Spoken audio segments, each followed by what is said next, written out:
Bien que cette émission s'intéresse principalement au Texas Hold'em, le plus célèbre et le plus apprécié jeu de poker, ces bases s'appliquent à toutes les variantes du jeu. L'objectif du poker consiste à gagner de l'argent en remportant le pot qui contient les mises faites par les joueurs au cours d'une main. Vous pouvez remporter une main de deux manières.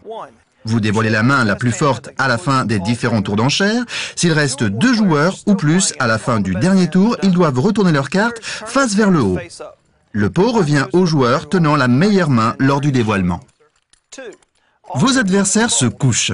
Se coucher signifie renoncer à remporter le pot en refusant de suivre l'enchère d'un adversaire. Dans ce cas, vous couchez vos cartes sur la table face vers le bas. Peut-être aviez-vous effectivement la meilleure main, ou peut-être que vous bluffiez. Ça n'a aucune importance. Si vos adversaires renoncent au pot, c'est à vous qu'il revient. Que vous misiez des centimes ou des cacahuètes, rien ne remplace les vrais jetons de poker. De nombreux coloris et motifs sont disponibles, et chaque couleur représente une valeur différente. Pendant cette émission, nous utiliserons ces jetons de poker jaunes, d'une valeur d'1 $.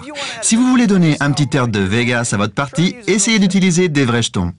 Les jeux de poker les plus courants se jouent avec un jeu de 52 cartes comprenant 4 couleurs. Pique, cœur, carreau et trèfle. Toutes les couleurs ont la même valeur. Le carreau ne vaut pas plus que le trèfle et le pique ne vaut pas moins que le cœur. Chaque couleur compte 13 rangs. L'as représente la carte la plus forte. Puis viennent le roi, la dame, le valet, suivi du 10 et ainsi de suite jusqu'au 2. Bien que le Texas Hold'em se joue avec 7 cartes, la meilleure main désigne toujours les 5 meilleures cartes d'une main de poker. Parmi les 7 cartes, vous allez donc sélectionner 5 cartes pour constituer votre meilleure main. Les rangs des mains sont une simple fonction de probabilité. Plus une main est rare, plus sa valeur sera élevée. Voici la liste des mains de poker de la plus faible à la plus forte. Une paire. Une paire se compose simplement de 2 cartes de même rang et de 3 cartes non assorties. Par exemple, le 3 de cœur et le 3 de carreau, plus le 10 de cœur, le roi de pique et l'as de carreau. Si deux joueurs possèdent une même paire, c'est la valeur des cartes non assorties qui déterminera la main gagnante. Par exemple, une main comptant la dame de cœur, la dame de trèfle, le 10 de carreau, le 3 de pique et le 9 de trèfle sera supérieure à une main comprenant la dame de pique, la dame de carreau, le 9 de trèfle, le 8 de pique et le 2 de cœur. La raison est que le 10 est de rang plus élevé que le 9. Au poker, cette carte déterminante est appelée acolyte. Deux paires. Deux paires représentent 2 cartes d'un même rang, 2 cartes de notre rang et une carte non associée. Si plusieurs joueurs possèdent 2 paires, les 2 paires supérieures sont déterminées par le rang des cartes. Par exemple, une main comptant le valet de cœur et le valet de trèfle, plus le 5 de carreau et le 5 de trèfle et le 7 de pique, sera supérieure à une main comprenant le 8 de carreau et le 8 de cœur, plus le 4 de pique et le 4 de cœur et le 3 de cœur. Si 2 joueurs tiennent 2 paires et possèdent de plus la même paire haute, c'est le rang de la deuxième paire qui détermine la main gagnante. Si les mains sont identiques, l'acolyte du rang le plus élevé remporte le pot. Brelan. Un brelan se compose de 3 cartes du même rang et de 2 cartes non associées. Si vous tenez le 7 de trèfle, le 7 de cœur et le 7 de pique plus le roi de carreau et un 4 de trèfle, vous tenez une main appelée triple 7 ou 7 de 7. Quinte. Une quinte représente une suite de 5 cartes de couleurs différentes. Si plusieurs joueurs dévoilent une quinte, la carte la plus haute de la suite détermine la main gagnante. Par exemple, une quinte au valet, valet de trèfle, 10 de carreau, 9 de cœur, 8 de trèfle, 7 de pique, sera plus forte qu'une quinte comptant le 10 de trèfle, le 9 de cœur, le 8 de cœur, le 7 de pique et le 6 de carreau. Une quinte au 10. Flush. Un flush est constitué de 5 cartes de la même couleur. L'ordre des cartes est sans importance. Si plusieurs flushs sont dévoilés, la main gagnante est déterminée par le rang de la carte ou des cartes supérieures comprises dans le flush. Ainsi, un flush comptant l'as, la dame, le 10, le 8 et le 6 de cœur est supérieur à un flush comprenant le roi, le valet, le 9, le 5 et le 4 de trèfle. Full. Un full est constitué de 3 cartes de même rang et d'une paire d'un autre rang. C'est l'association des 3 cartes, et non la paire, qui détermine le rang du full. Par exemple, une main comprenant 3 9 et 2 5 est appelée full au 9 par les 5. Vous savez, j'ai remporté le World Series of Poker avec un full. Jamais je ne l'oublierai. Un full de 5 au 4. Carré. Un carré est une main de 5 cartes constituée de toutes les cartes d'un même rang et d'une carte non associée. 4 valets et un 5 par exemple. Plus le rang est élevé, mieux cela vaut. Par exemple, 4 rois valent mieux que 4 dames. 4-8 l'emporte sur 4-7. Quinte couleur. Une quinte couleur représente une suite de 5 cartes de la même couleur. Par exemple, le 9, le 8, le 7, le 6 et le 5 de cœur, de pique, de carreau ou de trèfle. Quinte royale. Une quinte royale est tout simplement une quinte couleur à l'as et incarne la meilleure main au poker. Seules 4 quintes royales sont possibles: as, roi, dame, valet et 10 de pique, de cœur, de carreau ou de trèfle. Enchères. Sans elles, le poker serait un simple jeu de hasard et la meilleure main l'emporterait toujours.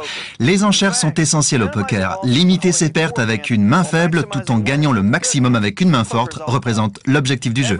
Chaque intervalle d'enchères impose de passer, de miser, de se coucher, de suivre ou de relancer. Nous y reviendrons tout à l'heure. Le joueur faisant la première enchère effectue la mise de départ. Lorsqu'une enchère a été faite, les autres joueurs peuvent se coucher, suivre ou relancer. Lorsqu'un joueur se couche, il perd les jetons qu'il a déposés dans le pot et ne participe plus à la main en cours. Au terme du dernier tour d'enchère, le dévoilement des cartes des joueurs restants dans la partie détermine le gagnant de la main. Nous allons découvrir quelques termes fondamentaux décrivant l'action qui se déroule pendant une partie de poker. Je mise. Mise. Une enchère d'un montant précis faite par un joueur pendant une partie de poker. Je suis. Suivre. Déposer dans le pot un montant identique à la mise d'un autre joueur afin de rester dans la main. On utilise aussi le terme « égaliser ». Je passe. Passer. Lorsque vous passez, vous refusez de miser lorsque c'est à vous de le faire. Le joueur voulant passer le signalera souvent en tapant des doigts sur la table. Je relance. Relancer. Rajouter une mise dans le pot en obligeant les autres joueurs à ajouter de l'argent dans le pot s'ils veulent rester dans la main. Je me couche. Se coucher. Décider de ne pas suivre ou relancer une mise. En vous couchant, vous renoncez à remporter le pot. Pour indiquer cela, vous remettez vos cartes au croupier. L'étiquette du poker. Les règles et les usages du poker permettent de jouer rapidement et de manière ordonnée. Ces conventions sont aussi essentielles que les cartes elles-mêmes. En vérité, lors de vos premières parties de poker dans un casino, l'étiquette vous semblera sûrement plus complexe que le jeu lui-même. Gardez toujours les points suivants à l'esprit. Attendez votre tour. Chaque joueur est tenu d'attendre son tour car le jeu se déroule dans le sens horaire autour de la table. En d'autres termes, si un joueur mise et vous comptez vous coucher et rendre vos cartes au croupier, attendez votre tour pour le faire. Au poker, comme dans la vie, attendre son tour est signe de politesse. Laissez vos cartes sur la table. Pour préserver l'intégrité du jeu, il est important que chacun garde ses cartes sur la table pendant la partie. La meilleure manière de protéger votre main consiste à laisser vos cartes sur la table et si vous devez regarder vos cartes, à les protéger de la main tout en soulevant seulement le coin des cartes. Dans une partie de Texas Hold'em, après avoir regardé vos cartes, posez-les face vers le bas et posez un jeton sur votre jeu. Ceci indique au croupier que votre main est toujours en jeu. Je me couche. Évitez de parler de votre jeu pendant une main. Même si vous avez remis votre main au croupier et ne comptez plus remporter le pot, parler à un autre joueur risque de lui donner un avantage déloyal. Si vous voulez parler de votre main à votre voisin de table, attendez que la main soit terminée. N'oubliez pas le croupier. Lorsque vous jouez dans un salon ou un casino, il est coutumier et correct de donner un pourboire au croupier lorsque vous remportez le pot. Merci pour le pourboire. Le montant du pourboire dépend du montant du pot et de la composition des enchères. Observez les pourboires donnés par les autres joueurs. Ok, maintenant que vous maîtrisez les bases du poker, mettons-les en pratique. Le Texas Hold'em est le jeu le plus fréquemment joué dans les casinos et les salons de cartes. Jouer avec les professionnels demande vraiment de l'habileté, mais ses règles sont en réalité d'une simplicité étonnante. Ce jeu de poker est le plus répandu dans le monde et détermine le champion du monde lors du World Series of Poker. Voici Barry Schulman, propriétaire et éditeur de Card Player Magazine et du site cardplayer.com. Card Player est la référence en matière de poker et une excellente source d'infos sur le jeu. Aux côtés de Barry, qui est aussi champion du monde, je vais vous apprendre pas à pas à maîtriser ce jeu captivant. Allez Barry, à toi de jouer. Ok. Dans les casinos et les salons en ligne, le Texas Hold'em se joue généralement à 9 ou 10 joueurs plus un croupier. Notre table ne compte que 6 joueurs afin de simplifier l'action. Laissez-moi vous présenter les joueurs. Adam Schoenfeld est un joueur de poker professionnel réputé, finaliste du World Poker Tour. Aline Jaffray est l'éditrice du site cardplayer.com. Elle est une vedette montante du poker et elle participe régulièrement aux plus grands tournois du monde. Jeff Shulman, que l'on surnomme Happy. Il est l'éditeur adjoint de Card Player Magazine. Peut-être l'avez-vous déjà vu à la télévision. Il est l'un des meilleurs joueurs professionnels de Texas Hold'em au monde. Shirley Rosario joue au poker depuis près de 10 ans. Depuis 2 ans, elle évolue parmi les professionnels. Elle représente à merveille la nouvelle génération de jeunes joueuses féminines de poker. Et bien sûr, vous connaissez déjà Chris. Et voici notre croupier, Aaron Long, un croupier professionnel et aussi champion du Poker Hall of Fame. Au Texas Hold'em, votre position, la place à laquelle vous êtes assis, est très importante. Au casino, les cartes sont distribuées par des croupiers professionnels. Mais chez vous, comme au casino, ce petit disque appelé le bouton du croupier permet d'identifier le joueur tenant le rôle de croupier. Après chaque main de Texas Hold'em, le bouton est déplacé d'un joueur dans le sens horaire.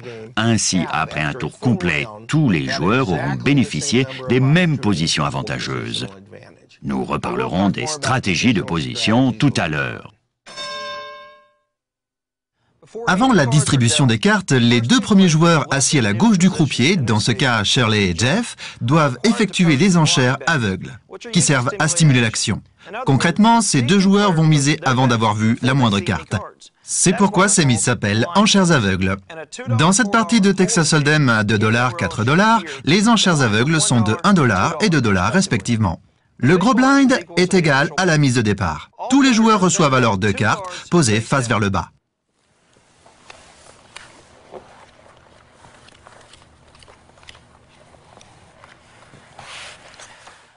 Ces cartes appartiennent exclusivement à leur propriétaire et ne doivent être vues par aucun autre joueur avant le dévoilement à la fin de la main.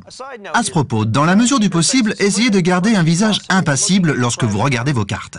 Savoir garder un visage impassible est indispensable lorsque vous jouez au poker. À ce stade, on effectue un tour d'enchère appelé « tour avant le flop ».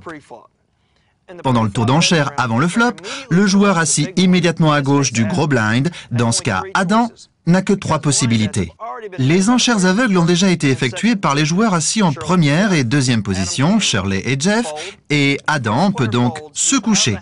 Si le premier joueur se couche, alors il ne participe plus au jeu avant la prochaine distribution de cartes. Ou suivre, en déposant un montant égal au gros blind, c'est-à-dire 2 $, dans le pot. Ou relancer. Le montant de la relance est égal au gros blind, dans ce cas 2 $. Ici, les enchères aveugles sont de 1 et 2 $. Donc, si Adam relance, il dépose 4 $ dans le pot afin d'égaliser le gros blind et relancer à hauteur de 2 $. Ok. Supposons que le premier joueur, Adam, relance effectivement à hauteur de 4 $. Aline se couche. Le tour vient à Barry, qui suit à 4 $. Le tour vient maintenant au bouton du croupier, c'est-à-dire moi. Je suis à 4 $, moi aussi. La joueuse ayant misé le petit blind, Shirley, doit maintenant décider si elle suit à 3 $ ou relance à 6 $. Rappelez-vous, Shirley a déjà déposé 1 $ dans le pot avec le petit blind. Si elle suit le gros blind en misant 3 $, Jeff devra décider s'il veut suivre à 2 $, se coucher ou relancer à 6 $. Rappelez-vous que Jeff a déjà déposé 2 $ dans le pot. Il va donc suivre.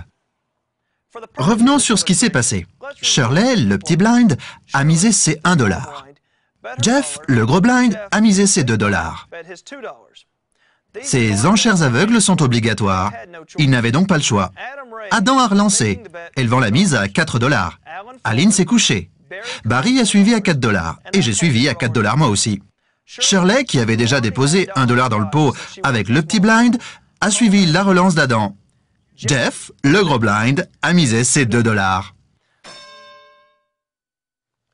Le tour d'enchère avant le flop étant terminé, le croupier rassemble le pot. Il distribue 3 cartes, face vers le haut, au centre de la table. Ces cartes sont appelées cartes communes, car elles sont communes à tous les joueurs. Ces 3 cartes sont appelées flop. Ça, vous l'avez sûrement déjà entendu à la télévision. Et voici le flop. Au deuxième tour d'enchère, le joueur le plus proche du bouton et participant encore à la main, dans ce cas Shirley, agit le premier. Toutefois, contrairement au premier tour d'enchère, Shirley n'a plus 3 choix, suivre, relancer ou se coucher, mais seulement 2 choix. Elle peut passer, c'est-à-dire refuser de miser maintenant, mais avoir le choix de suivre ou de relancer les mises faites par d'autres joueurs, ou miser. Dans ce cas, la structure du jeu étant 2 et 4, elle peut miser 2 $. Admettons que Shirley décide de miser 2 $. Jeff se couche. Adam suit en misant 2 $, comme Shirley. Aline s'est déjà couchée. Je suis à 2 $. Maintenant, c'est à Chris de décider. Il relance en suivant les 2 $ déjà misés et rajoute 2 $ pour un total de 4 $. Maintenant, si Shirley, Adam et moi voulons poursuivre cette main, nous pouvons suivre ou relancer à notre tour. Shirley relance. Mais Adam a confiance en sa main et il relance à nouveau, élevant le montant de la mise à 6 $. Maintenant, je vais devoir décider si je veux rester dans la main, ce qui me coûtera 4 $ de plus. Ici encore, je peux suivre, relancer ou me coucher. Je vais suivre à 4 $. Chris n'a pas l'intention de jeter, donc il suit et rajoute 2 $ de plus pour égaliser la mise de 6 $. Shirley décide de suivre et elle rajoute 2 $ dans le pot afin d'égaliser le total exact de 6 $. Au terme du deuxième tour d'enchère, le croupier dévoile une 4e carte commune appelée tournant ou 4e rue. Pendant ce tour, le montant des mises est doublé et s'élève à 4 $. Les méthodes pour miser et passer restent identiques à celles du flop. Voici maintenant un nouvel exemple. À ce stade, Shirley participe toujours à la main, comme l'indique le jeton posé sur ses cartes. Cela évite que sa main ne soit jetée par erreur ou autrement dévoilée. Protégez bien vos cartes, vous aussi. Adam possède une main, Barry tient toujours le coup, et moi aussi. Jeff et Aline se sont couchés. Alors après que le croupier ait dévoilé le tournant, un nouveau tour d'enchère commence. Comme toujours, l'action commence à la gauche du bouton du croupier. C'est moi qui ai le bouton du croupier, et le premier joueur encore actif à ma gauche est Shirley. C'est à elle de jouer. Shirley passe en tapant des doigts sur la table. Cela revient à dire « je passe » à voix haute. Adam, s'il veut miser, doit miser 4 $ et non plus 2 $. C'était la limite pendant le tour précédent. Barry doit maintenant décider ce qu'il veut faire. Il peut suivre et égaliser les 4 $ ou relancer en ajoutant 4 $ pour élever la mise à 8 $. Il peut aussi se coucher. Afin de pimenter le jeu, Barry relance. Il égalise les 4 $ de Adam et relance de 4 $, élevant la mise à 8 $. L'action me revient. Je dois décider si je veux continuer. C'est le cas. Je suis en misant 8 $ moi aussi. Ensuite, l'action revient à Shirley. Elle peut maintenant se coucher, suivre à 8 $ ou relancer à 12 $. Elle décide de suivre, elle aussi. Maintenant, l'action revient à Adam, qui a effectué la mise de départ. Il peut choisir de se coucher, de suivre en misant 4 $ supplémentaires ou de relancer à 12 $. Adam décide de suivre.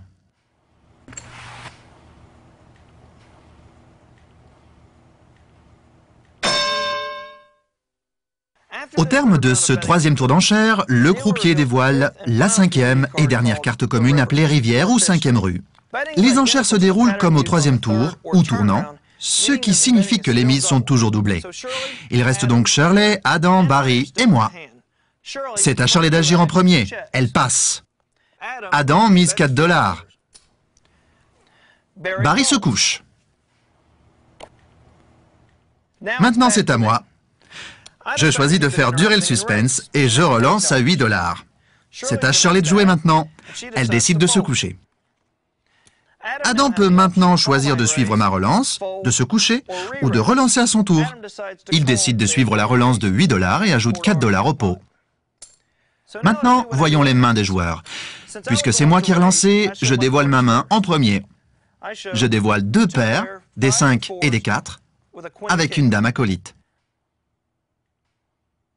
Adam dévoile sa main.